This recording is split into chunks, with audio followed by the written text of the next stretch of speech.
भारत में यूरोपीय कंपनियों का आगमन पार्ट 5। पहला प्रश्न है, भारत में यूरोपीय शक्ति द्वारा अपना पहला किला कहाँ निर्मित किया गया था? ऑप्शन है कोचीन, कालीकट, मछलीपट्टनम या गोवा। तो यूरोपीय शक्ति द्वारा अपना पहला किला जो है कोचीन में स्थापित किया गया था। ऑप्शन ए सही हो जाएगा। नेक्स्ट प्रश्न की तरफ बढ़ते हैं।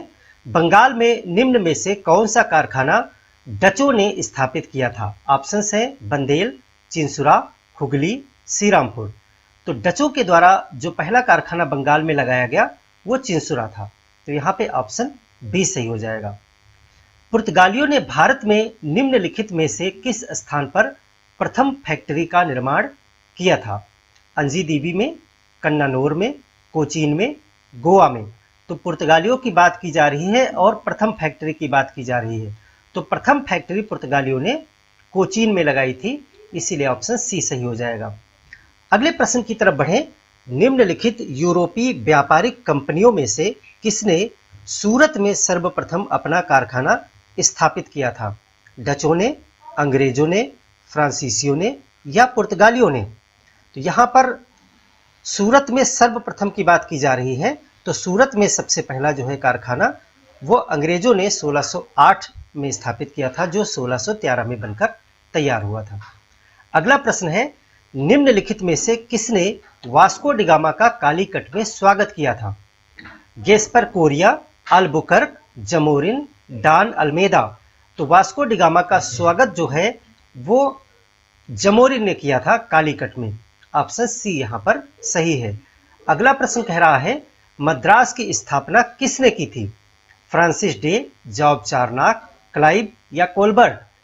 तो मद्रास की स्थापना जो है फ्रांसिस डे के द्वारा की गई थी। ऑप्शन ए यहाँ पर सही हो जाएगा। अगला प्रश्न है, फ्रांसीसी ईस्ट इंडिया कंपनी संस्थापित हुई थी लुई 14वें के शासनकाल में, लुई 13वें के शासनकाल में, लुई 15वें के शासनकाल में या लुई 16वें के शासनकाल में? तो फ्रांसीसी ईस्ट इंडिया कंपनी की स्थापना जो है वो लुई 14वें के शासनकाल में हुई थी।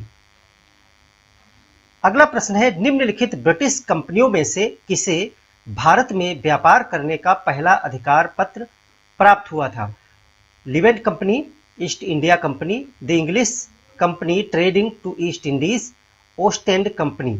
तो यहाँ पर ईस्ट इंडिया कंपनी जो है वो सबसे पहले व्यापार करने के लिए भारत में आई थी ब्रिटेन से अधिकार पत्र प्राप्त करके। प्रश्न नंबर 9 है, निम्नलिखित में से किन स्थानों पर डचों ने अपने व्यापारिक अड्डे स्थापित किए थे? ऑप्शंस है नागपट्टनम, चिंसुरा, मछलीपट्टनम, सूरत, भरूच, आगरा, कोचीन, अहमदाबाद, पटना या उपर्युक्त सभी। तो डचों के द्वारा व्यापारिक अड्डे स्थापित करने की बात की जा रही है। तो यहाँ पर ये सभी स्थानों पर डचों के व्यापारिक अड्डे थे, इसीलिए यहाँ पर विकल्प डी सही हो जाएगा, उपर्युक्त सभी। अगला प्रश्न कह रहा है, निम्नलिखित यूरोपीय शक्तियों में से कौन सी पूर्व स्वतंत्र भारत में व्यापारियों के रूप में सबसे पहले आई थी? तो सबसे पहले आई हुई कंपनी का नाम पूछा जा रहा है। यहाँ पे ऑप्शन है डच, अंग्रेज, फ्रांसीसी या पुर्तगाली। तो सबसे पहले जो कंपनी आई थी वो पुर्तगाली थी। ऑप्शन डी यहाँ पर सही हो जाएगा। अगला प्रश्न है, भारत से जाने वाली सबसे पहली यूरोपीय शक्ति कौन सी थी? डच, अंग्रेज, फ्रांसीसी या पुर्तगाली? तो यहाँ पर डच जो थे, इन विकल्पों में से डच जो है वो सबसे पहले भारत से जाने वाली शक्ति थी। अंग्रेज 1947 में गए, फ्रांसीसी आज़ादी के बाद में गए हैं और पुर्तगाली भी गोवा छोड़ करके आज़ादी के बाद में गए हैं। इस प्रकार डच जो है वो सबसे पहले जाने वाले शक्ति के रूप में जाने जाते हैं। अंग्रेज के खिलाफ लड़ी गई बक्सर की लड़ाई में निम्नलिखित में से कौन संयुक्त सेनाओं का हिस्सा नहीं था? मीर कासिम, मीर जाफर, शुजाउद्दौला, शाह आलम द्वितीय। तो यहाँ पर मीर जाफर जो है वो इस युद्ध में शामिल नहीं था। मीर कासिम, शुजाउद्दौला अवध का नवाब और शाह आलम द्वितीय दिल्ली के बादशाह, ये सभी जो है अंग्रेजों के खिलाफ त्रिगुट सेना बनाए थे। अगला प्रश्न है, भारत में डचों ने अपना सबसे पहला कारखाना कहाँ लगाया था? सूरत, पुलिकट, कोचीन या दमन? तो भारत में डचों ने अपना सबसे पहला कारखाना जो है वो इन विकल्प के हिसाब से देखा जाए तो पुलिकट यहाँ पर सही है। वैसे डचों ने अपने सबसे पहले कारखाने की स्थापना जो है वो मछलीपट्टनम में की थी, लेकिन यहाँ पे मछलीपट्टनम विकल्प नहीं है, इसलिए पुलिकट जो दूसरा कारखाना था उसको सही करेंगे। अगला प्रश्न है, भारत के राजनीतिक परिदृश्य पर कर्नाटक युद्धों का परिणाम हुआ। पहला ऑप्शन है, कर्नाटक युद्धों ने भारत में फ्रांसीसियों पर ब्रिटिश वर्चस्व स्थापित कर दिया। अगला है, कर्नाटक युद्धों ने साबित कर दिया कि अंग्रेजों के लिए भारत के देसी शासकों को पराजित करना मुश्किल था। कर्नाटक युद्धों ने यूरोपीय शक्तियों को देसी शासकों के खिलाफ एकजुट किया। उपरोक्त में से कोई नहीं। तो अगर विचार करें विकल्पों में, तो कर्नाटक युद्धों ने भारत में फ्रांसीसियों पर ब्रिटिश वर्चस्व को स्थापित कर दिया था, क्योंकि यहां पर फ्रांसीसियों को ब्रिटिशर्स ने हरा दिया था वांडीवास के युद्ध में 1760 में। बाकी जो ऑप्शन हैं वो गलत हैं। मुगल सम्राट जहांगीर ने पहले अंग्रेजों को सूरत में कारखाना खोलने से क्यों मना कर दिया था? ऑप्शंस हैं, मुगल सम्राट भारत में ब्रिटिश आगमन के विरोध में था, मुगल सम्राट पर पुर्तगालियों का दबाव था, मुगल सम्राट स्थानीय व्यापार और ब्रिटिश वस्तुओं के बीच प्रतिस्पर्धा नहीं चाहता था। उपयुक्त में से कोई भी नहीं। तो देखिए, जहांगीर ने पहले अनुमति दी थी 1608 में, बाद में पुर्तगालियों के दबाव में यह अनुमति निरस्त कर दी गई थी, इसलिए कोठी जो सूरत की है वो 1608 में कंप्लीट नहीं हो पाई थी। तो यहां पर मुगल सम्राट पर पुर्तगालियों का दबाव था।